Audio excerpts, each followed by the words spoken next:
Coming to you from the Forge of Freedom studio in the heart of America. A podcast dedicated to preserving freedom and inspiring personal success. Freedom is born and lives through you, the individual, and it dies in the shadows of tyranny. Motivating our listeners to become well-rounded, freedom-minded people with the body of an athlete, the mind of a stoic, and the spirit of a warrior. The tree of liberty lives on through you, the Forge of Freedom. And now here's your host, Alex Ooley. Hello, everyone, and welcome to another edition of the Forge of Freedom podcast. I'm your host, Alex Ooley, and this is episode 74 of the Forge of Freedom. Today, I'm joined by a special guest, Matthew Duffy. Matthew Duffy is currently the owner and operator of Duffy's Dog Training Center in Jeffersonville, Indiana. Matthew is a professional dog trainer. He's been at it now for over 40 years, and I'll let him get into some of the specifics about his background here in just a moment. But he's also the author of a book that I read some number of years ago. I was prior to the podcast here, I was trying to think about how long ago it had been since I'd read it. It's been almost 10 years, and it was I reread it in anticipation of this podcast, and I thought it would just be a great resource to point out to our listeners because it's called 10 Natural Steps to Training the Family Dog, Building a Positive Relationship. And I think that if people can have a positive relationship with their companion, their animal, their pet, that just enhances our lives to such a degree that it's hard to describe. So, Matthew, thanks for joining the show. Thank you for inviting me, Alex, and this really is a pleasure and an honor too. I'm eager to talk with you. Yeah. So to get started, if you don't mind, Matthew, just say a little bit about yourself. I pointed out that you have a dog training business there in Jeffersonville, Indiana, and also the author of this book and two other books as well that I didn't mention. If you want to say a little bit about those and a little bit about your background before we get into the book itself, I think Sure. that'd be great. All right, I will nutshell it for you. Not an exciting life, but one devoted to the dog-human relationship, that's for sure. And I can tell you specifically when this career path began for me. It was in 1980, the winter of 1980. We were launched fully into a recession, a housing recession. I was trying to become a carpenter, a young and upcoming carpenter at the time, actually. Went into a terrible recession. There was no work to be had. I had already toyed with the idea of deepening my dog training skills because I had worked with my own dog in a light competition fashion. And I thought, I look back on it, I think how foolish. I thought, wow, I'll take advantage of this downtime. Married now, I keep this in mind. I'll take advantage of this downtime and I will spend what little savings I have on a professional dog trainer's course. And I'll learn how to train dogs and do this professionally and shift careers here. My father, being much more conservative than me, a company man, he worked for the Kroger company as a manager for over 45 years. When I told him what my plans were, he looked at me like I was a Martian. He said, "That is your plan for future income for your family, to train dogs?" And again, we're talking about 1980. It's not like it is currently, where a well-trained dog seeking out professional instruction for your dog is much more accepted as a norm in our society. Back then, you had to beat the bushes. We had to send out brochures. Hey, you ever thought about training Bowser, who's in the backyard, to be able to walk a loose leash? And the response, you can imagine, all those years ago, and the majority of the requests were, "Why would I do that? He's fine in the backyard. Why would I need him to work for me off leash at the park? It doesn't make sense." So anyway, 1980, I launched into this dog training career. The kennel I took instruction at liked my training skills enough that they hired me. Again, still minimal income, but hired me there. I became quickly the prominent trainer there. From that point, several years, I bought into a partnership with another breeding, boarding, training kennel. Operated in this partnership for a number of years and branched out into my own. This again, now we're looking at roughly the late 80s, and I have been operating a professional full-time dog training service ever since. And we have grown as a entity, a company, from me and my mother, which you read about in the book, which is true. When I launched in the dog training, I couldn't afford to pay anything much. So who did I turn to? My mother. We had been best friends and in the animal industry all our lives. Said, hey, Mom, will you come and run the office? Run the front end of the shop for me while I run in the back and take care of the dogs and the training. And she did. And so now, as in this year, we have actually 14. I have 14 coworkers. We work together. That I don't like referring to them as working for me. We work together. Up and coming professional master dog trainers, keeping very busy. And we hope to continue to do so. And during that period of, and again, I would say, hectic 4 decades of building, exciting, passionate 4 decades of building up this business, felt compelled on 3 different occasions to write down what I have learned in regards to communication with dogs, companionship with dogs. And the first 2 books are more or less instruction books, how to, and the first you referred to, 10 Natural Steps to Train the Family Dog. And it is about the tagline, building a positive relationship. This is not about dominance here. This is about teamwork, and better yet, dog training viewed probably most appropriately or effectively is a dancing relationship. We call it the canine tango dance. We're going to teach any dog handler how to lead the tango dance with their particular dog. Now, personalities, environment, breed tendencies, all that needs to be considered when we develop this dancing team. But it's a positive teamwork affair. Think of yourself, this is the modern version, the better version, thinking of yourself as a team captain rather than the dog's master. Much, much better relationship and get more effect from the dog.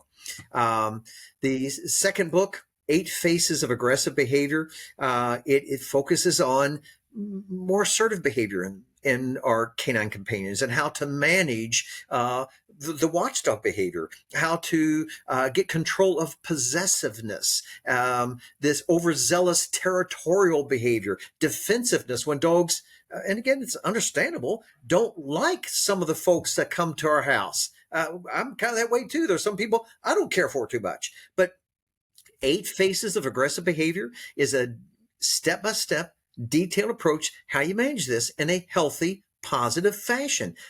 We're never trying to turn a dog into a human being. I want all my readers and all our students here to appreciate dogs for what they are. The most unique, special animal the world has ever seen, because this Canis familiaris is the only animal that has truly evolved with Homo sapiens. Not separate from, not as on the coattails of. Canis familiaris evolved specifically because of the interaction with human beings. And there are special gifts, characteristics, traits, and demands that come along with that. So 8 Faces of Aggressive Behavior help you address some of those that are more formidable in the dog, and address those in a positive relationship building way. Third book that I wrote along this 4-decade course of my dog career is called Franklin. He's the man behind the United States Commando dogs. And I mean that. He is a gifted young man that came out of the Marines that worked with me for the first 10 years of his young career. He went off to start, build, establish, and still oversees can't say the branch of the military he's in because he's still actively enrolled in that or involved in that. But he oversees this group of dogs on both coasts. Very busy man. The book is fascinating about a dog man's life and how dogs at the highest level of training team up with human beings, warriors together. Again, his story is fascinating. So more of an interesting read, but it's not how to, but you get to see how it's done. This high level of dog training. How do they get them to fast rope with a team member out of helicopter? How do they get these dogs directed search for a human being with no audible signals? We go through that process too in that book alone. So here we are. And now I'm 66 years old, 44 years later. All I've ever done is work in this industry. So you can say I'm a little bit out of touch. Have never been in the box, obviously. And when it comes to corporate world, more traditional employment, it's all foreign to me. I've only known being surrounded by dogs and people who are passionate about their dogs. Well, and before we hit the record button, as we were talking pre-show, I think you mentioned, 40 some odd years you'd been in the business and really been in earnest in the dog training business, and your interest in dogs and sort of honing your craft hasn't waned at all. In fact, maybe it's as intense as it's ever been. I think so. Is that fair to say? It is fair to say. And it sounds almost phony when I say it back, but it's true. I'm as passionate now. And okay, I'm going to say this. I am more passionate now about what I do for a living and teaching my 14 coworkers, look, this subtlety here, this nuance makes a difference when we talk to the dog, when we place the dog, when we use our equipment. I have more to offer now, and I'm more excited about doing it. And I'll tell you something else I think that sparks more energy. I can't help but feel at 66, I'm running out of time here. Anything that I wanted to do, I hope to do, I better get busy and do it. And now, Alex, we have launched so deeply into the service dog realm. We're working with service dogs every day of the week.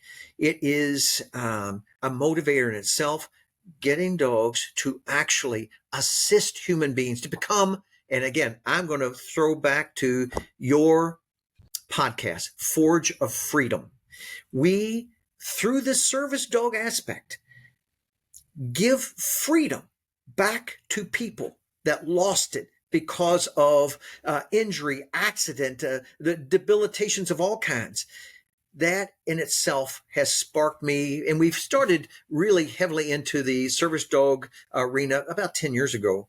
A whole new level of excitement for me, and also a driver to refine, better yet, our training techniques.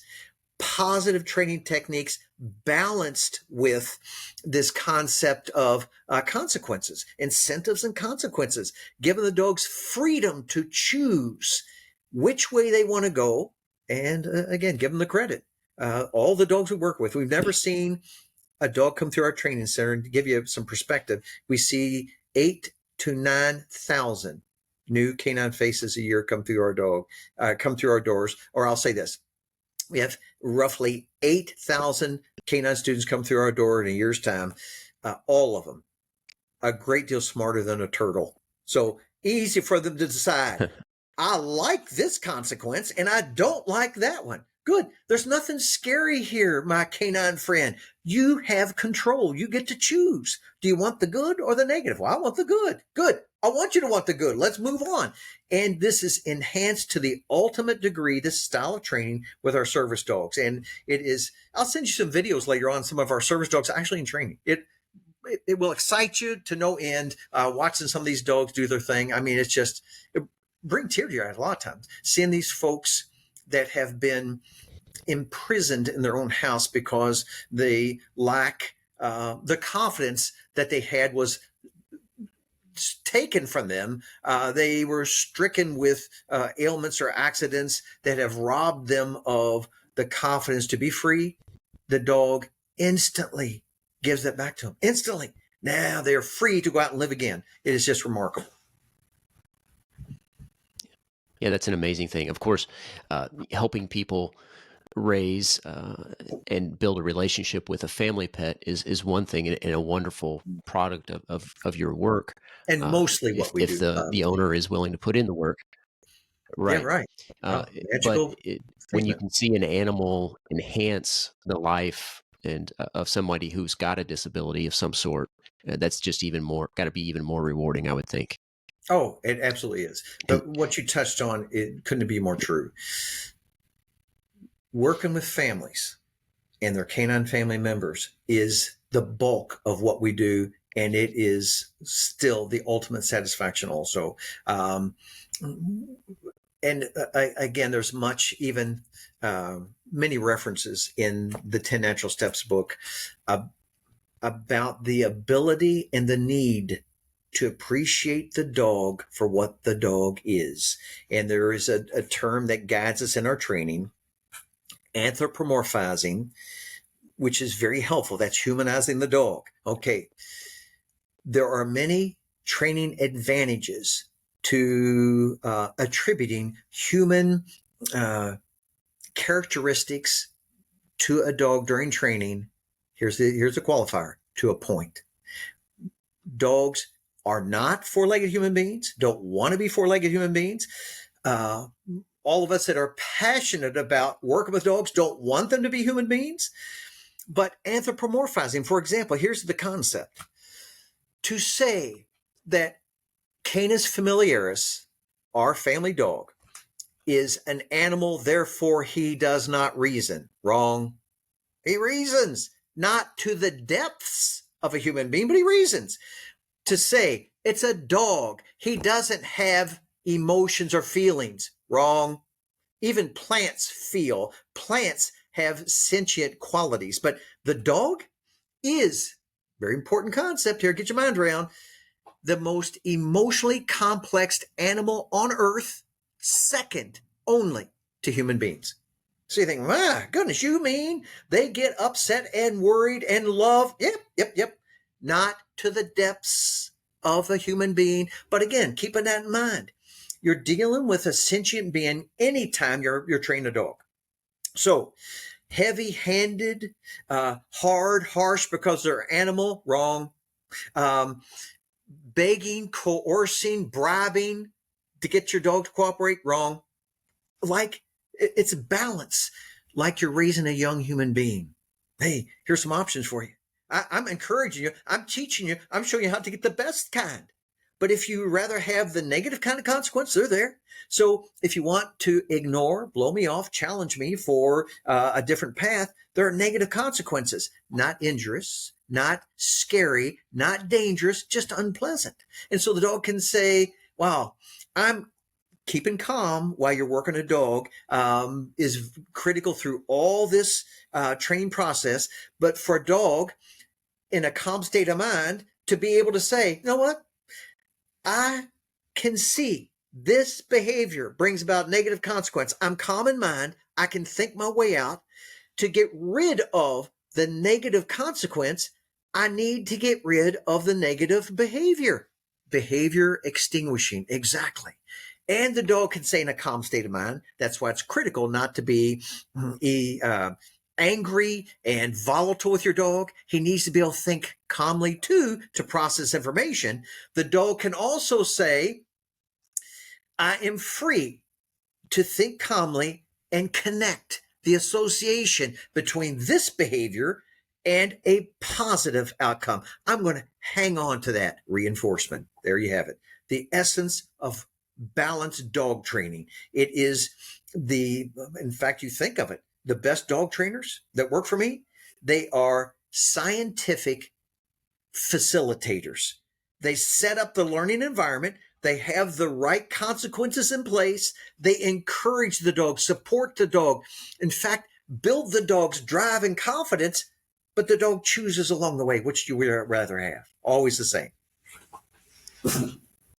Yeah, I want to give a little bit of a testimonial here for Oh, your training facility, but also sort of this more broadly this balanced approach. Uh, I like you to some degree. I had my first dog as my own responsibility when I was 18 years old, so all right. nearly the Very, same age very as you. similar. And I struggled to wade through all of the available training options.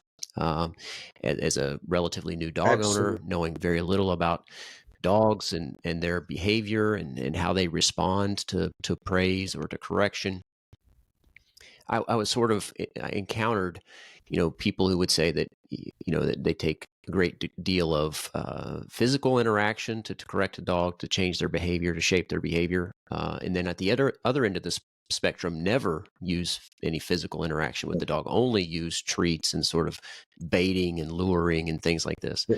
And I went down this rabbit hole, and I just sort of was chasing my own tail, so to speak, Mm. trying to figure out what I was hear you. the I did the what same thing methods early on. worked.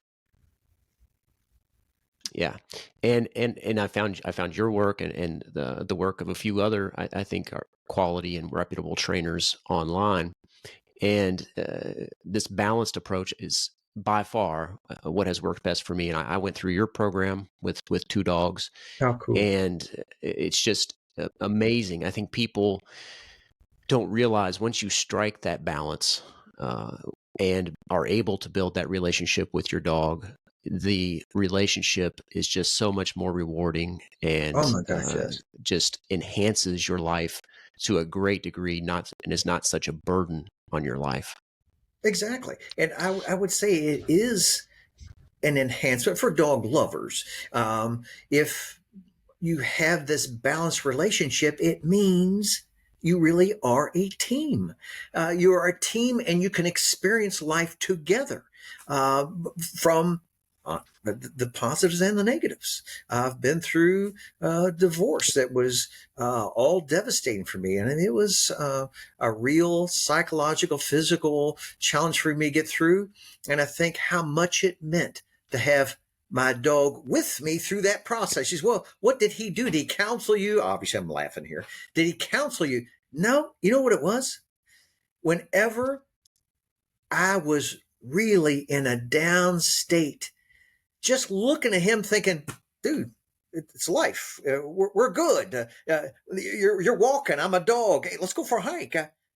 That really catapulted me into a healthy state of mind. And so you can see why the term ESA, emotional support animal, has credibility. It really does lower blood pressure. It reduces heart rate.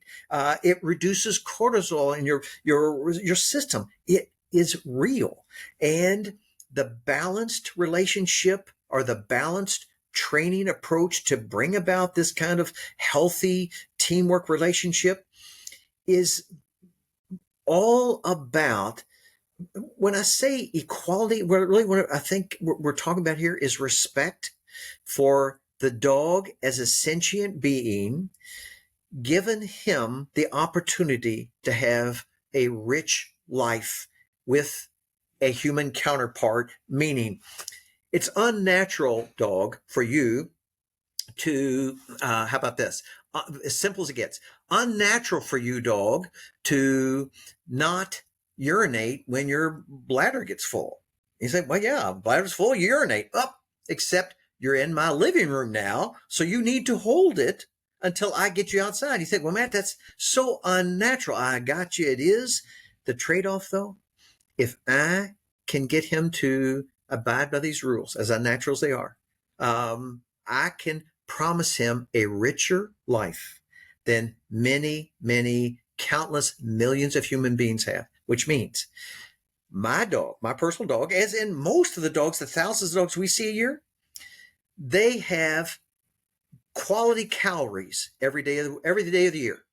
They have health care to keep them in the peak condition. They have climate control they sleep in, for goodness sakes. better than billions of human beings. And so what I say to my dog, yeah, there's some unnatural things I need you to do. I need you to come when I call. I need you not to eat the pizza on the coffee table, even though you're hungry. I need you to hold your urination till I get you to the outside toilet. All that may be unnatural, but dude, I'm going to pay you back in spades. You're going to get to live on the human level with us. So keeping that trade-off in mind helps often for us dog compassion people to get over that guilty barrier of, wow, I hate to correct him for this. And we'll talk about correction. We'll get that into that hopefully at some point in a podcast. Yeah. What is correction? What is defined for us, Matthew? Positive and negative punishment, positive and negative reinforcers. I will. And we'll talk about what balanced scientific dog training is. But right now, we have demands on our dogs, I think, in the correct balanced relationship. They're fair requests to have a rich life, longer than you would ever have on your own in the wild, of course. Yeah. And we'll certainly get into correction and praise and communication and the like. I think, as you point out in the book, sort of in the getting started and sort of the introductory part of your book, this understanding the dog and understanding that this is about building a relationship is crucially important. And you mentioned respect. I think part of that is understanding the dog's limitations, but also their abilities. And that's how you have to understand those two things to respect them and to strike that sort of balanced training approach and balanced relationship. And it goes to the point that you were making earlier, that you have to accept the dog for what it is, a dog. Yes. With a great degree, more than any other animal in the world, of sentient capability, but still a dog. And yes. Like you said, we're not trying to create a human or turn a dog into a human. We don't want that. And I love this quote. I want to just read real quickly, and it's at the beginning of your personal introduction. The more I see of the representatives of the people, the more I admire my dogs. Most of us have heard some variation of that, but we want a dog, and we want to build a good relationship with our dog. Yes. And when it comes to those thoughts, the happiest dog owners are those that accept the limitations of the dog as well as they accept all the possibilities and advantages. And it's not fair to a human being to expect things they can't deliver. And it's not, again, here's the parallel here. And there are many parallels in rearing children and dogs. The point of divergence or departure, but in those two parallel pursuits, is the point of language or communication. We can explain to our children in great detail in language and words. All right, here's what we're going to do. Here's what we expect from you. And if you go this route, this is going to be the outcome. And if you go that route, this is going to be the turnout to that. With our dogs, we can't get into that kind of detail. We can't prepare them as much for the future. They have to experience it. That should mean, for me, the dog trainer, the team captain, more compassion. I need more compassion for the dog because I can't explain to him as a firearms man, we're going bird hunting, or I want my dog to accompany me while my son and I are handgun competitors ourselves up until COVID anyway.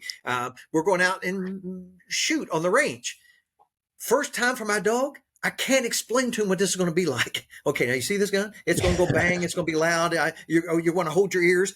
So we have to be compassionate and condition him over time at a distance, a few rounds or volleys, and we move in a little bit and a few more, and we move in a little bit and we call it a day. We revisit this. We have to be compassionate. And the parallels here of expectation.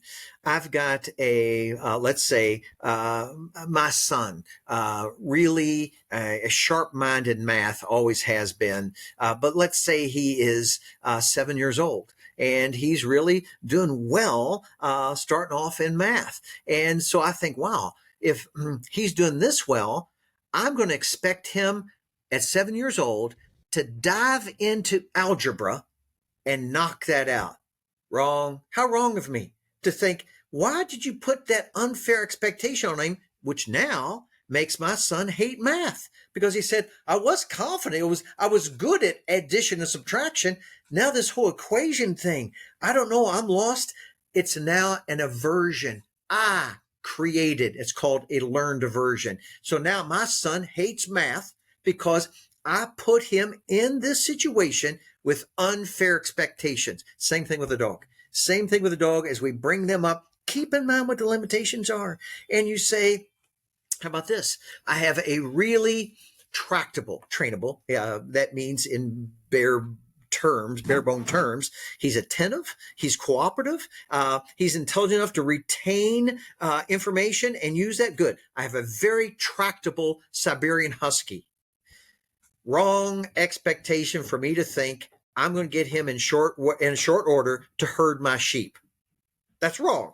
I should select a dog that has genetic, we'll call it inherent predispositions to be hyperpredatory in this range of activity, herding animals. So for me to try and get my Siberian Husky to herd sheep appropriately, it's going to be a frustrating event for me and the dog. Unfair for the dog, and how, we should say, how sad for the owner. You've developed now a sad lifestyle, a sad teamwork when it didn't need to be, if you had more realistic expectations, both for what he can give you and what he can't give you. Yeah, I think that's a great example. And you go into quite a few other examples in your book about trying to find that balance, because every dog's going to be a little bit different. But what's great about your book, and we're going to get into the, just for listeners to know, we're going to get into the 10 steps, I think, in a subsequent episode, Cool. 10 exercises in the book. But so this episode is primarily about building that relationship and that sort of foundation for, raising and training the family dog. But one thing you mentioned, obviously we've been talking about limitations and abilities. And one thing that a dog can't do, we can't communicate with it verbally like we might a child. What else should people know about the nature of dogs as they're thinking about training their dog? What else do dogs need in an owner and a handler to be successful? What a good question. And I'm going to answer that as I kidded with you before we started recording. I could expound on some of these topics for weeks. I could talk for weeks. So me nutshelling it is my greatest challenge, but I'm going to nutshell it for you. What does a dog need from the handler in order to foster this positive, balanced relationship? Here's what I will tell you. The dog needs from the handler calm. That's the word I want you to underscore. The dog needs calm. The dog needs consistent in handling. Now we're talking about communication, which comes verbally and physically through tactile contact. But the dog needs calm. The dog needs consistent. Here's another word for you to hang on to. The dog needs genuine. Genuine. There is no animal on earth better at detecting a human liar than a dog. So when your dog is working hard and you're frustrated because you have unrealistic expectations of your dog, and he's working hard to accomplish that, and he finally kind of accomplishes it, and you say to him, all right, good dog, let's move on. Whoa, wait a minute here. Time out. Did you give me something good here? Was that supposed to be praise? Because I didn't feel that from you, owner, handler. I felt frustration, because that is, from a dog, one of his paychecks that I withheld. If you say, why do dogs work hard for human beings? Here's why. There are actually a handful of incentives, paychecks that we give our dog, but the top three, the three that our families need to know about. Dogs work for genuine human, let's call it's praise, but it is emotional words, vocal expression connected to positive emotion. So this is praise. Good boy. I love that. This is not praise. Good boy. I love that. Big difference. Big difference. If you can utter the syllables. If they're not connected to genuine emotion, you didn't pay your dog. So he worked and you took his paycheck away. Here's the second concept of calm reward. It is the touch. Dogs are in a healthy environment, healthy dog, healthy environment. Dogs crave. They have a powerful appetite for our touch. And our touch can be slow, heavy, soothing, or our touch can be rapid, stimulating to get a dog energized for an exercise. But from the handler, even in an energizing state of training development, calm is still best. So I approach my dog in a calm manner. I put my hands on his shoulders and now I give him that little jazz up. All right, buddy, it's time. We're getting ready to go. Good. Now, this calm, consistent, genuine doesn't ever require negative emotion. We do not use negative emotion in our training here. You say, Matt, you don't correct your dogs? You don't supply negative consequences? Oh, we do. But our negative consequences are not connected to negative emotion, which makes the negative consequence personal and scary for a dog. When the team captain, the dance leader, the end all be all, the dog's owner, the dog's handler, when that person is volatile, angry, the world is unsafe for the dog. And you know what else? Children. If you're, okay, and I'll put this to our folks all the time this way. I have a 2-year-old that misbehaves, throws a tantrum, does something they shouldn't, and I need to take action. If I throw a tantrum and rage and scream and cuss at the 2-year-old, I'm the one with a problem. You see, did you see what they did? Yeah, but they're 2. They're 2 years old. You're expecting too much, or you need to set the example. On a scale of 1 to 10, as far as problem intensity is concerned, 2-year-old, this is a 1. It's nothing. I got it. I'm with you. I got to teach you. You can't repeat this, please. You need to do it this way. And you don't even need to know why, other than it brings about negative consequences. Okay, with a dog, absolutely critical that we convey to them all is good all the time. Even when you do something willfully defiant, wrong, and I need to supply negative consequence, the consequence should be mechanical, detached from personal investment, so the dog can say, wow, that was unpleasant, but my mind is calm because my captain, my end all be all, he is still with me on my side. He is not my enemy. He is not dangerous. That's critical to convey to our dogs throughout all training. And I'm even talking about dogs that are doing very intense work, tough dogs, police dogs, military dogs. You say, they're used to human animal combat. Yeah, sure. I still don't want my partner, my wingman, to have to view me as a volatile, scary, dangerous, unstable teammate, because that just defined our relationship then. Volatile, unstable, dangerous. I'd never want that with my dog. So I'll recap. Calm, consistent, genuine. And I think more than anything else, and I need to throw into this mix, understanding, but really that is compassionate. And that doesn't mean lack of negative consequence. It means keep in mind, he is Canis familiaris, not Homo sapiens. Keep that in mind. Be calm, be consistent, and be genuine, and keep in mind he's a dog. You know what? Like, keep in mind, my granddaughter, she's 3. She's 3 years old. I should not expect her to act like she's 6 years old. That's not fair for her.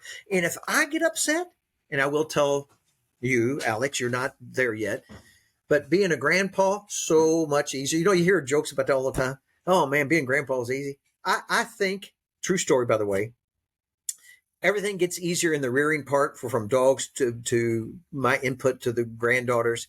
My granddaughter at the time, she was really young, and I'm thinking 4 maybe.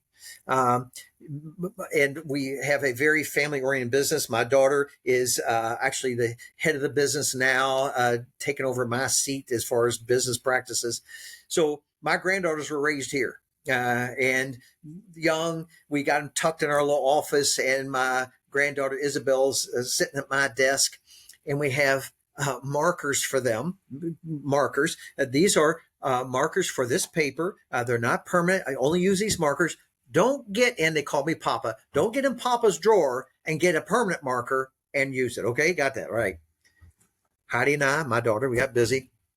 We came in the office, or we're back and forth in the office, but we looked over at Isabel, and of course, she got the permanent marker, and she was drawing pictures on my desk.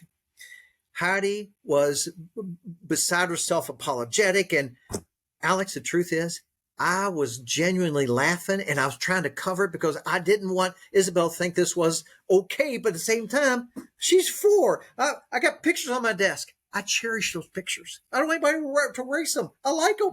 But we had to still tell her, hey, now you can't do that. You broke the rule, so there's going to be consequences. Rearing dogs, much the same way. And it's easier when the expectations are balanced. And it's easier with understanding. And that's what my books are about. Understanding what makes a dog tick, what he works for, why we have these paychecks, and why we use these effective, safe deterrents.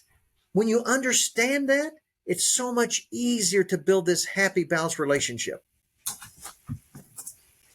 Yeah, I love your story about Isabel. It sort of highlights the importance of accepting the person or the dog for who they are and where they are in life. Yeah, that's a very true story.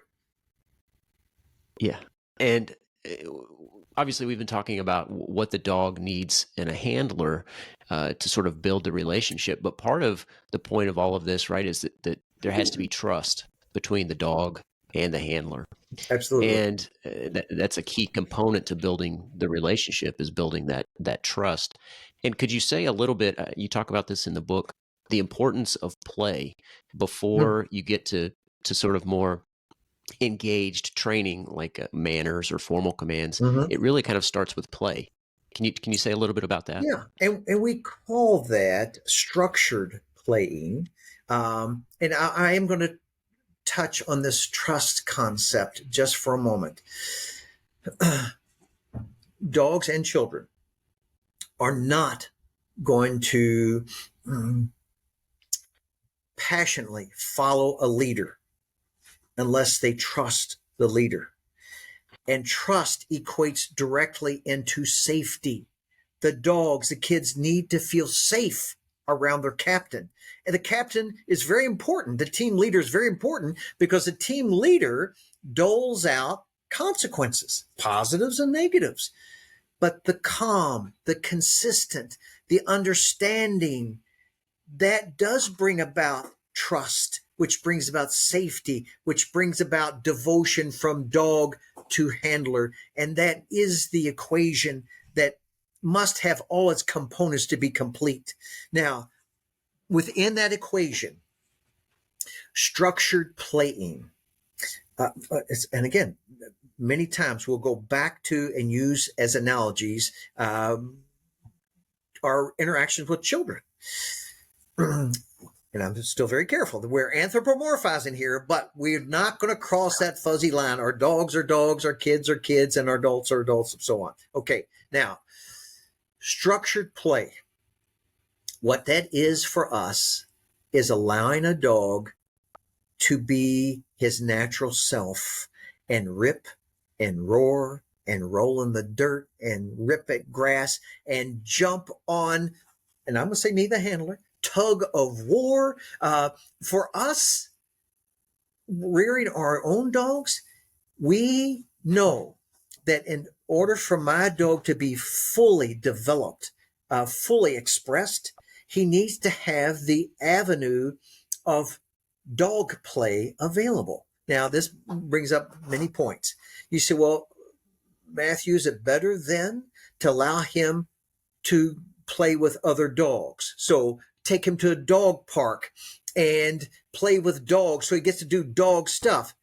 You can, and I understand why dog parks are popular, but if you talk about the ideal, I want the strong relationship with my dog.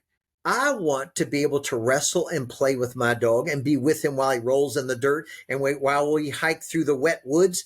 I want to be that person. So I'm building a stronger bond between me and dog. If my dog can't wait to get to the dog park to play with dogs so he can express himself as Canis familiaris, he's building a bond and passion with other dogs, not me, the handler. It doesn't mean he's not fond of me. It just means I'm not first thought on his mind. The dogs are. Another house canine, another house pet is. And I do understand that is natural enough.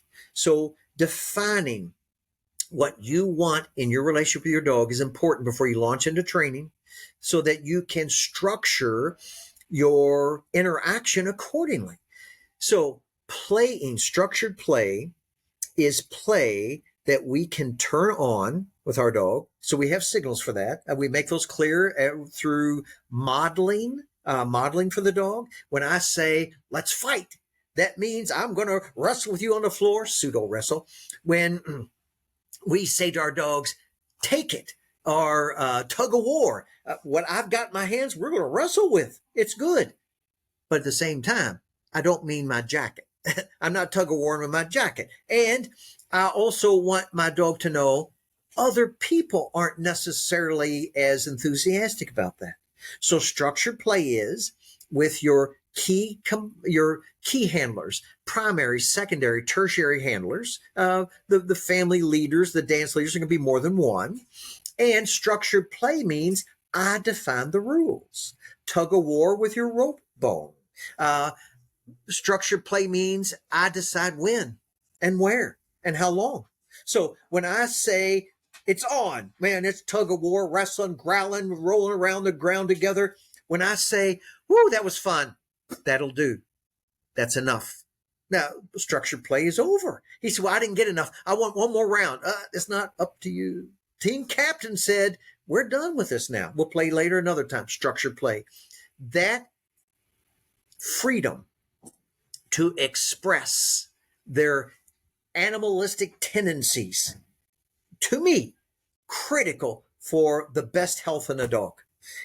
Again, would you say many parallels with saying children need to be able to express themselves too? Be creative, be imaginative, build things out in the dirt. To be the fullest human you can be. Kids need the freedom to express themselves too. So again, parallels, not crossing that fuzzy line, anthropomorphizing, but there are many parallels in raising dogs and kids. I'm glad that you're the one who's drawing these parallels between dogs and kids here in the show today, because I do that frequently when I'm talking to my wife. And now I have an example of somebody else who does the same thing. And she might say, me, so. But that guy's an idiot, so I don't care. So thank you for that. You're welcome. But one thing about structured play, and you mentioned this, is that you set the rules. So the dog gets to express itself. It gets the freedom. It gets the excitement of the play. But you define the rules of the game, and you decide when it starts and when it ends. And that's part right of building that relationship. And sort of, it's not dominance, but it's still it still establishes you as the leader, as the captain. Yes. And it helps build trust. By the way. Yes. Yes. So dominance, and think of it as, and these are more old school terms. In order to have a responsive dog, you need to show him that you're the dominant member of this pack, that you are the master. I understand where people are going with that and where they used to, but it is a very limited relationship. In many regards, when you view it that way, we don't allow our clients to talk about the relationship that way because that sets the mind then. Oh, so I need to be the dominant one. We have to stop them. No, we're not doing this. This is not about dominant and subordinate. But yes, you do need to lead. You need to be the captain. And also think of this analogy again, the canine tango dance. In the human realm of that, there's going to be a designated leader in the human tango dance and a designated follower. Those roles aren't switched haphazardly throughout the dance. Nope, there's a leader and there's a follower. And in order to be good at your part, you need to practice consistently. And I'm talking to my dog at following. And I practice at leading. He said, okay, when do I get to lead? You don't. And you might say, how unfair. Let's go back to that guilty hurdle. Yeah, but remember, he lives better, my dog. I can tell you that right now. And many we see come through here live better than most. And I'm going to say this with confidence. My dog lives better than most human beings on this planet. If you take in all the third world countries, my dog has it made. And I like it that way. But in order for him to live this rich life, he needs to accept Matt leads the tango dance. I don't.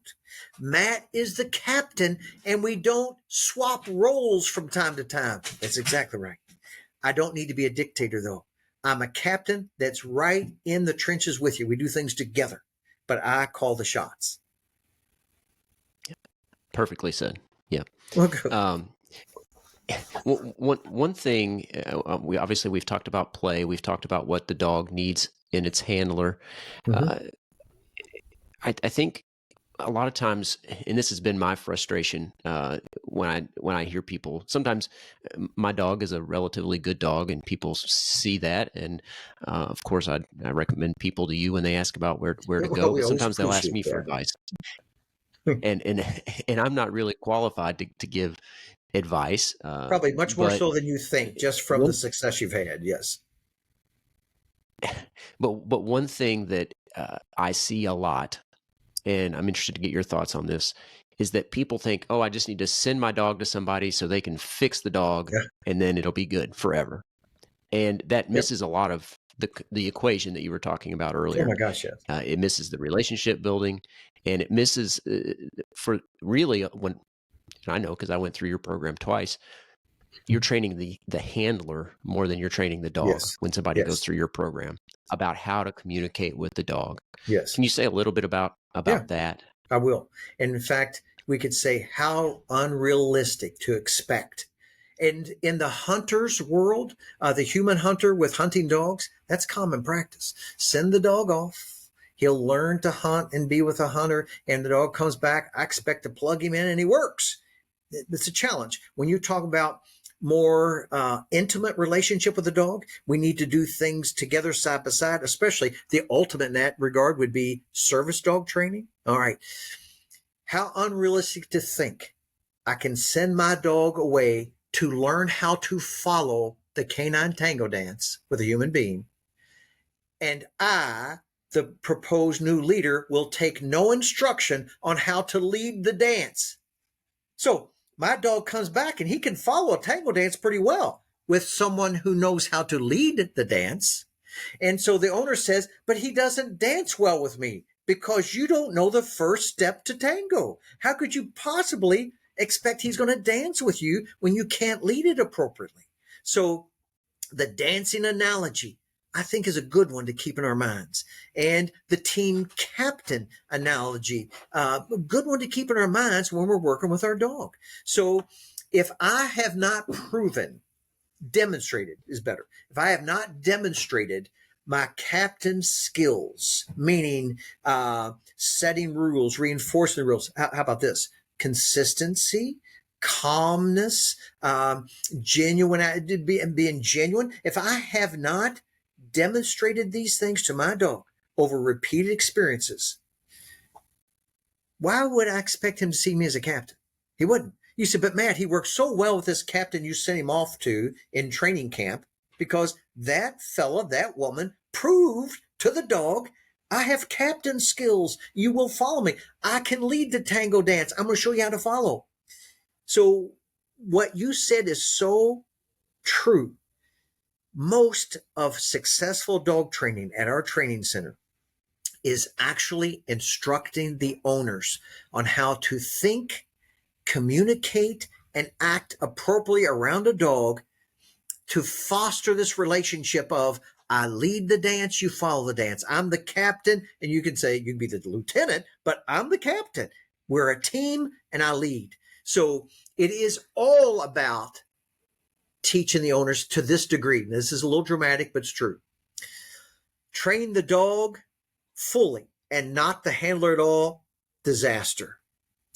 Train the handler fully and not the dog at all, you can still be successful. That's how dramatic that difference is. So the best approach, let us introduce the concepts and build the foundation in the dog while we teach you how to be the leader. That is the bomb. That's what we do here. So we offer day school for the dog, establishing and only imprinting, because, we have that disappointment a lot. Folks said, well, we purchased your full obedience program, which includes, just, we'll do this in quick terms, 12 to 14 days of day school for the dog and 7 or 8 lessons for us as handlers. But the day school occurs, all of it, in the first 2 or 3 weeks. And the handlers say, gosh, after 2 weeks of day school, so we've had the dog here 9 or 10 days, he still doesn't come for me when he is outside off of leash. And my old man, cynical side wants to say, oh, duh, really? You expected this dog after 9 or 10 days of instruction, introduction, and again, imprint. We're just imprinting concepts. We're establishing the foundation. 9 days out of his entire life, he's had exposure to this. And you expect him to follow through with that? With a captain who has not proved their captain skills, with a dance leader who has not learned how to lead the dance yet? How unfair for the dog. How unfair for us. And the truth is, training the dog is only the icing on the cake. It's the gravy on the potatoes. Instructing the handlers. That's where it's at. That's where success or failure lies. Conveying to the handlers, this is how you think, how you speak, and how you handle the dog to build a healthy, balanced relationship. Yeah, and I love that analogy of the dance partners, and Cool. the owner as leading the dance. I love that, and I don't want to overstate the benefit of this program and learning to lead the dance, but I think it's true, and I don't think I am overstating it. I think by learning to be a good leader to your dog, as a byproduct, you're also learning to be a better human being. And, Yes. Because you learn how to build trust, you learn how to, be empathetic and to compassionate. Manage your emotions. Manage your emotions. It's a huge component of it. Oh, you're exactly right. And exactly. I, again, coming from me, saying if you learn how to handle your dog, or if you understand dog training, you're going to be a better human being. We'll make you a better human being. It does sound arrogant and overly important, especially coming from me. But I'm telling you, it is true. I have become a better human being from all these years of empathy, all these years of passion, managing my emotions, energizing and building confidence in dogs. That has become who I am. No matter what living being I'm around, my fiance's house cat, or my personal dog, or my granddaughters, or my fiance herself, I am a better human being because I have thought so much about and practiced so continuously good communication, solid, genuine communication, calm communication, and tried to be, failed miserably a few times in the relationship realm, tried to be the appropriate dance leader. And it's not easy. It never was meant to be easy. And we spend our entire lives, and I shouldn't say I believe we spend our entire lives learning how to lead this tango dance. And for those who really delve into what this means and practice that, when we exit this world after, hopefully 70, 80, 90 years, we want to say, I did all right. Still have a lot to learn. I could have been much better, but I did okay. That's the goal for me. Yeah. Well, I think that's a perfectly, respectable goal. And I hope the same thing for myself. But one thing we obviously can't, it's hard to overemphasize the importance of building that foundational relationship with your dog. It's by far the most important part of dog training is building that relationship. And we've barely, for people who are watching this podcast by video, I've got the book here in front of me. We've not even cracked the first 40 pages of the book talking about, relationship building and sort of accepting for the dog for what it is, a dog, and realizing that and building that relationship based on the knowledge of their limitations and their abilities. I don't want to do it short shrift, but I'd like to get into equipment just a little bit before we cut this podcast or bring this podcast to a close before we get to part 2 in a later segment. So would you mind to say a little bit about, I think this is an area I was talking about finding quality training.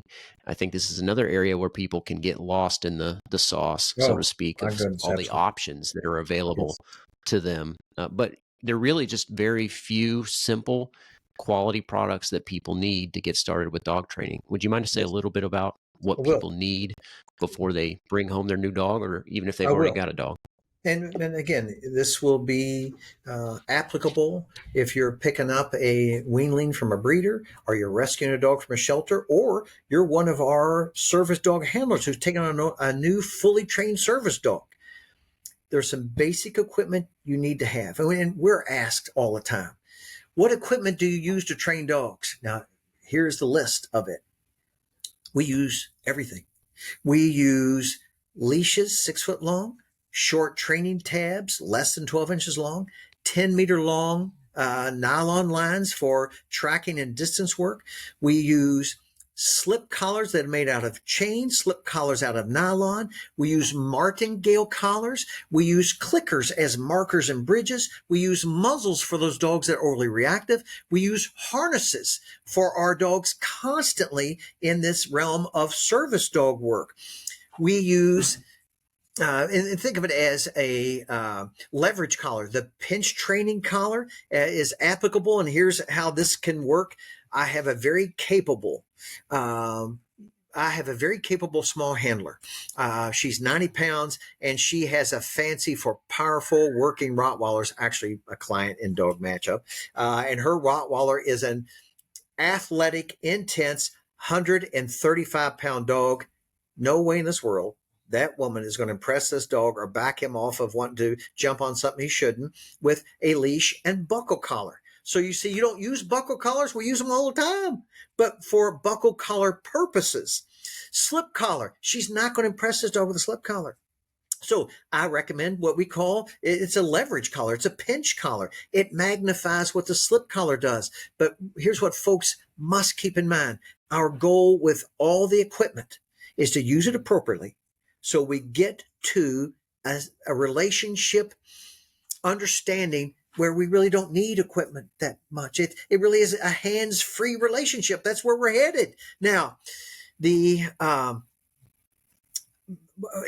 of the more modern tools that cannot be overstated in importance or efficacy is the remote training collar. For many of our service dog handlers, It is the difference. That many of our service dog handlers don't have the physical strength or ability to manage a dog at all. The remote training collar is the communicator, the silent recall, the deterrent button. It's all there as you need for training, regardless of whether you're talking about confinement, appropriate confinement. We treasure and advise and sell use for our own dogs. The Roughland carrier, the plastic unibody carrier, high impact crash tested crate. So all this equipment and good training books, that's all part of the equipment. But you say, Matt, put this in bare bones for me. Okay, here it is. 6-foot leash, slip chain collar, a secure plastic very kennel, and a long line. And when we say 10 meters, we're talking about 20 to 40 feet. You get beyond 30 or 40 feet, it gets too cumbersome. Less than 20 feet, the line doesn't have enough length to give the dog the freedom sometimes to exercise, eliminate properly, or practice real distance and recalls. So that's the bare bones of it.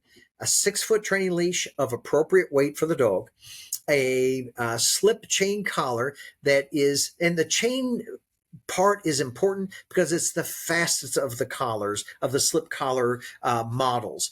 And fast is important because it allows us to communicate with the dog effectively. We want the collar to be open 99.9% of the time. And the dog says, hey, I see a squirrel. I'm going to bolt for the squirrel off the sidewalk across a busy street. I need to deter that thought with a quick action on the slip collar, and the slip collar acts as quickly as the dog is thinking, pow, and relax, so that I've got the dog's attention back on a loose leash, ready to continue with our walk. So 6-foot leash, slip chain collar, appropriate weight and length to fit the dog. I prefer nylon long line because it minimizes the weight, but it has real integrity. Nylon length, long line, from 3/8, ½ inch, 3/4 up to 1 inch in width. Appropriate weight for the dog, approximately 30 feet long, and a secure place to confine your dog. And unfortunately nowadays, what used to be the general cage, the Midwest cage, the wire cage, as one of the most secure, not so much anymore. There are plastic versions out there, much better, easier to keep clean, and more comfortable for the dogs. A safe containment place is important for a number of reasons. For good places to relax, rest between activities. The best way to go about house training, not for punishment. Our crates are not used for timeout. It's used for safekeeping. So I can keep other people and animals away from my dog. I can keep him contained, so I can kind of compel him to nap. So we're getting ready to do some exercise later on. Once you're rested, I can contain all that. That's necessary equipment to me. The crate, the 6-foot leash, the slip chain collar, and the long line about 30 feet long. Bare bones, right there it is. Perfect. And one thing I'd like to mention, we can get into this more in part 2, but a lot of times the slip collar and the pinch collar, for that matter, are demonized as sort of tools of punishment. Oh, definitely are. But they're not. The slip collar is not what it's often called a choke collar, Right. if it's used appropriately. And this goes back to our earlier discussion about the leader knowing how to do the dance, and that's part of that is knowing how to use the equipment correctly. Exactly. Would you mind to say a little bit about Love that? to. And more than ever, the negative connotations hanging on some of the equipment used for in any animal training is it's apparent, and it's heavy in a lot of cases, and it's a shame because those tools can be make the difference between effective management and not. And when we're talking about the slip collar, the misnomer for that is choke chain. If your dog is choking on the slip collar, it's not being used appropriately. It's not about choking. It's about grabbing his attention, redirecting his focus. That's what it's about. And with our training approach, we are from lesson one, experience one with our dogs. We are in pursuit of reduction of negative consequence from the very first work. If our negative consequences are not reducing in frequency, we're not doing something right. We want to reduce to a point of, in a graph, we would call it near zero. So we don't really need those pieces of equipment in action like we did in the beginning. But also, even in the beginning, there's no quick fix for behaviors we don't want. You don't say, well, I don't like the way he's jumping on Mary, so I'm going to put a collar on him and I'm going to wear him out with that leash and collar. Wrong. First, let's show him what the alternatives are. You say, how do you do that? You do it with the dog.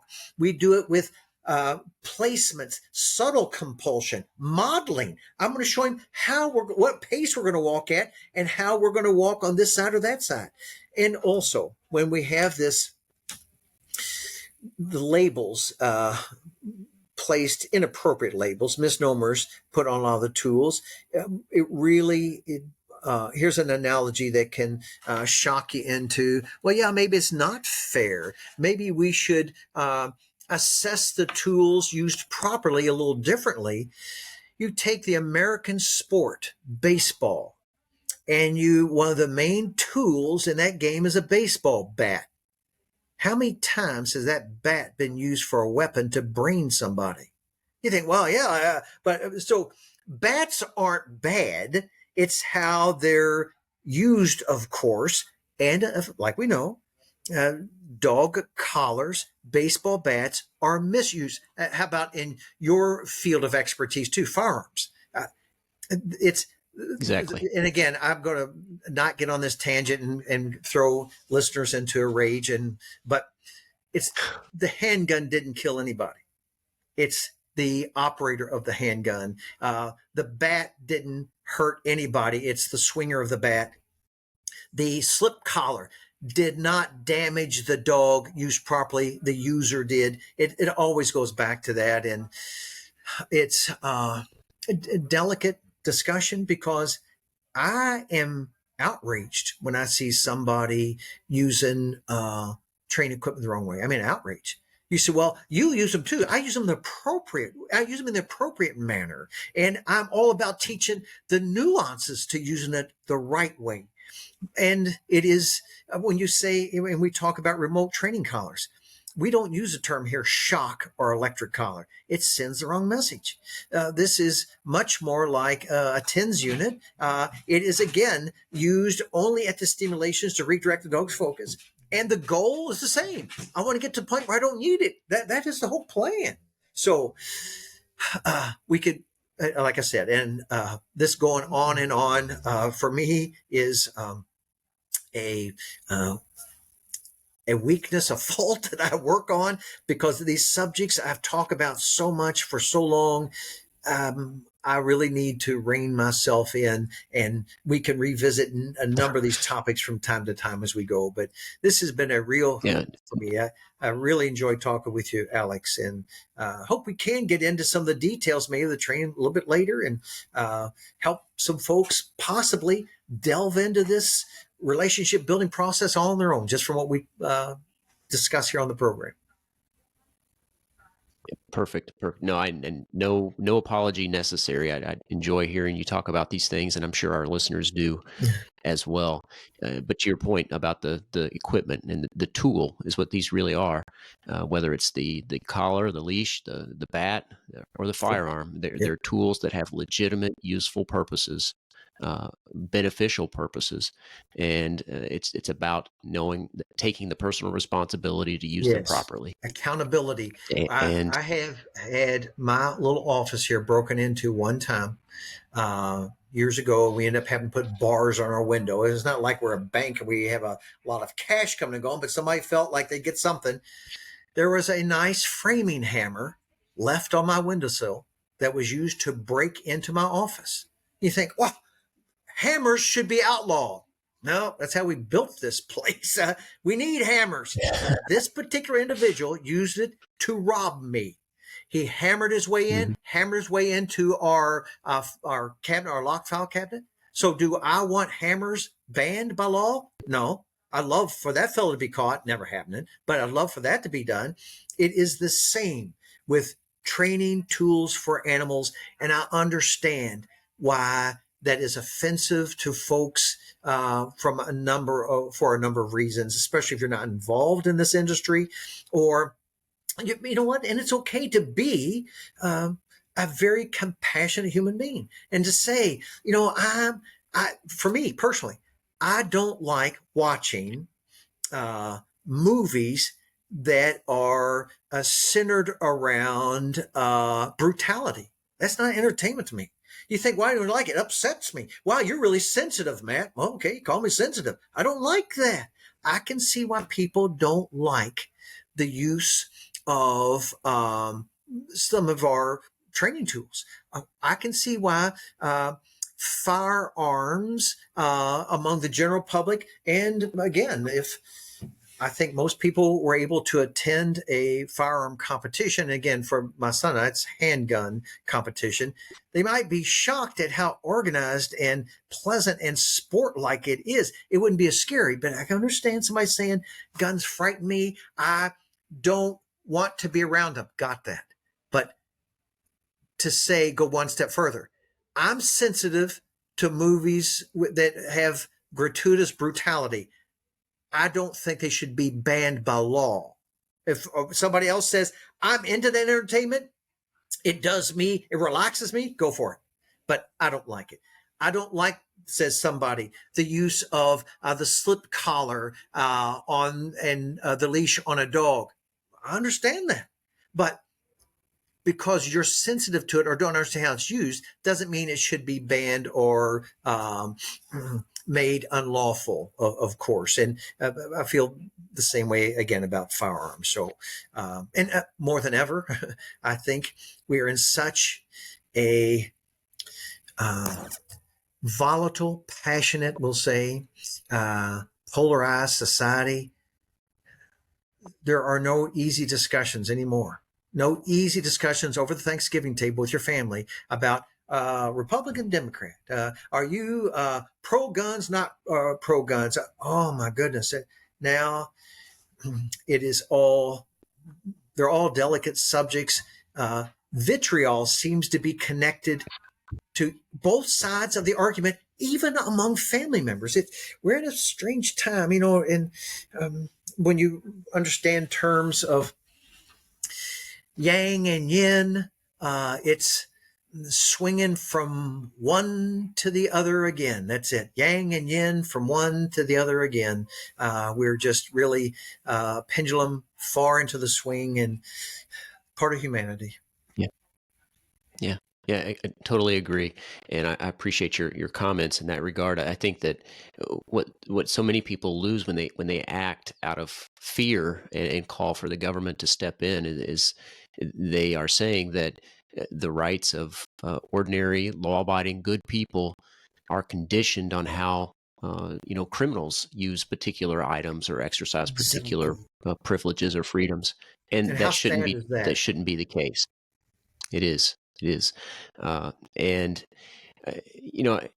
We're in this, I think you mentioned this cycle, and I think that we need to sort of step back and reflect on, what it takes to create a better world and a better community. And I think that starts with ourselves and our own relationships in our own lives. And this gets to another point. Why am I talking about with you about dog training on the Forge of Freedom? Obviously, the show is primarily about freedom and personal responsibility. But in one of my foundational episodes for this show, I talked about why freedom. Well, I think freedom provides, and we've talked about this with respect to dogs, I think it's true for humans as well, that freedom provides the environment for human flourishing and for what the Greeks called eudaimonia, which is simply a translation for happiness or self or fulfillment, not the more gratification that we think about in happiness in more contemporary terms, but fulfillment or happiness in a higher sense. And I think that dogs can be a huge component of that. Obviously, I think if you have a family pet and you've learned to do the dance with that pet, you've learned to build that positive relationship. I think that pets, dogs in particular, can enhance your life and help create a more fulfilling life for you and your family. And I know you've experienced that, Matthew.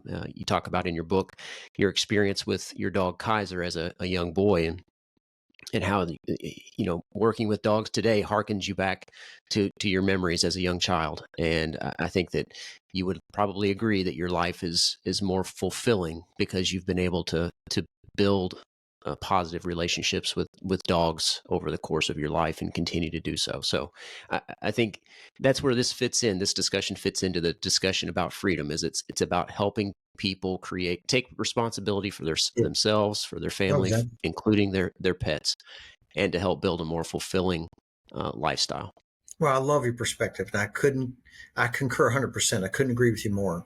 And I think even more directly with your foundation, your theme, your mission statement for your podcast, appropriate dog training means freedom for those of us who want to be in public with our dogs. I want the freedom to do so. But at the same time, I must be accountable and responsible. Let's go to the walking bridge in Louisville. Okay. Wonderful concept. I ride my bike across it all the time. When they first opened that, it was open to dogs too. Unfortunately, the dog owners walking on that bridge would not pick up after their dogs when their dogs would defecate on the bridge to a point you couldn't walk on anymore. And early months into this opening, they had to ban dogs from the bridge. Shame, shame, shame. It's not because of dogs. It's because of the lack of accountability, which then says, I'm no longer free to walk with my dog on that bridge. And it's shameful. I'll tell you something else. The stories abound here with owners wanting to exercise, run with their dog, cycle with their dog, walk with their dog within their living environment, their neighborhood, their subdivision of the park. Oh, you got to be careful because, Joe Bob down here doesn't really contain his dog, and his dog will charge out and attack your dog, chase your dog. How sad. I am a minimal government guy, but at the same time, we need some rules here, folks. I don't want to have to pepper spray your dog every time I take a walk around the block. So freedom is I'm being accountable. I'm taking charge of my dog. And again, teaching my dog how he needs to behave so that we are free to interact and live fully and be in public spaces. Again, let's do this analogy no differently than raising my children. My wife and I raising our children. We want you to be competent, productive human beings, and there are rules you have to live by, or else you can't be free. You're not going to be free if you don't figure out the rules. If we don't teach you how to be responsible, accountable, productive adults, you're not going to be free. And so for us and the dogs, freedom comes from a number of aspects. And I just touched on it. The freedom that dogs can give folks as emotional support animals and service animals. Oh my goodness. And Alex, just being here to witness that a couple of times, it would move you into tears to see the courage folks get instantly to go back out into public as soon as they get the dog. It's mind blowing. Real acts, real changes and gifts of freedom right there. Well, I would love to be there to witness that sometime. I We're going to. may bug you to make that happen. Oh, you wanted to bug me. I like you much. We can make all that happen. Anything you want. Sounds great. Well, we could talk about this for days. But the other parallel that I want to draw here that just sort of occurred to me as we were talking is that, we were talking about sort of freedom, and that's the condition where humans flourish. That's true for the dog.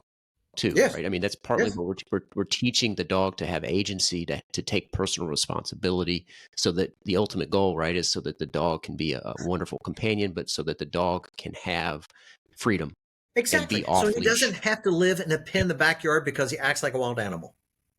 So right. if I want my dog to be able to experience life as fully as possible, yeah, the rules. You have to be accountable. You have to be tuned into your team captain. Work as a team with me, dog. Dance the tango dance with me, dog. And your life is going to be rich. And again, the opposite of that, you don't listen, you don't behave well. So I'm going to close you in the pen in the backyard because you can't be around family. I can't take you for a walk. You are a nuisance. So I cage you up. Oh, what kind of life is that? Talk about not being able to watch that or look at that. Driving by down the road to properties, you see dogs that are chained up, tied up, worn out. Path, his chain is worn in the hot summer, the cold winter. I'm telling you, Alex, I can't stand looking at it. I can't. And to think the poor animal's entire life is this little pen in the backyard. I'm telling you, I cannot stand looking at it. The older I get, the more sensitive I get to that stuff. It's just terrible. So you're right. Training means freedom from a number of aspects. Good training is legitimate, genuine freedom. Yeah. Yeah. Just like building character and virtue in the human, it leads to freedom. Building character and virtue in the dog leads to the dog's freedom. So, Absolutely. Yeah. So I think that's where we'll leave it for now, Matthew. We've gone a little Sure. over an hour, and I think we can pick up part two, maybe with another discussion of equipment just to start out, and then Yep. shaping new behavior, and then get into the 10 exercises, the 10 Love steps, that. the manners, and the formal commands. So thanks once again for joining. And in close here, I want to give you just an opportunity. I know we mentioned your 3 books at the beginning. Mhm. If you want to mention those again briefly, feel free to do that. But then plug anything else you'd like to plug. All right. And again, this has been a very enjoyable conversation all the way around. And I'm honored and thrilled that you invited me. And I want you to know, I don't need to plug anything, but I really appreciate the opportunity. And here's what I'll tell folks. Duffy's dogtraining.com. Go to our website and pick up on some of these, our social media, Facebook and TikTok. Look at some of the videos of these dogs working. And again, it's entertaining if nothing else, but it'll spark you. The 3 books you can find on Amazon. They are all self-published books by me. 10 Natural Steps to Train the Family Dog, 8 Faces of Aggressive Behavior, and Franklin, the man behind the United States Commando Dogs. And always welcome anytime. Anyone's visit here, their first visit to our training center with their dog, it's free. We'll do some work, send them out the door with things to work on, no cost at all. And it is our gift to dog owners. We'll get you started, no cost on it. If you like what we've accomplished, what we talked about, then you can get into some purchase training if you like. And always with you, welcome anytime. You can come by, hang out, and get some ideas of what things you want to talk about even. Hey, you know what else I will do? I think that I will send you 8 Faces and the Franklin book so that you can delve into that a little bit. Okay? I would love that, and maybe we can talk about those as well in a future Yeah. I will episode. send those to you And for I'll sure. say too here. Thank you. I'll say here too in closing that the free lesson or free, I don't remember what you call it. It's been so long since I've done it, but An evaluation. Yeah. an assessment or evaluation. Yes, I was excited when I left that evaluation for a few reasons. Partly just because I love seeing dogs sort of work and thrive, and you can see other dogs that are working there in the facility. But one thing I realized was that I didn't know how to dance with my dog.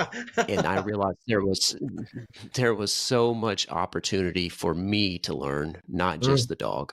And that was exciting. So I certainly How cool. encourage people to go for the evaluation.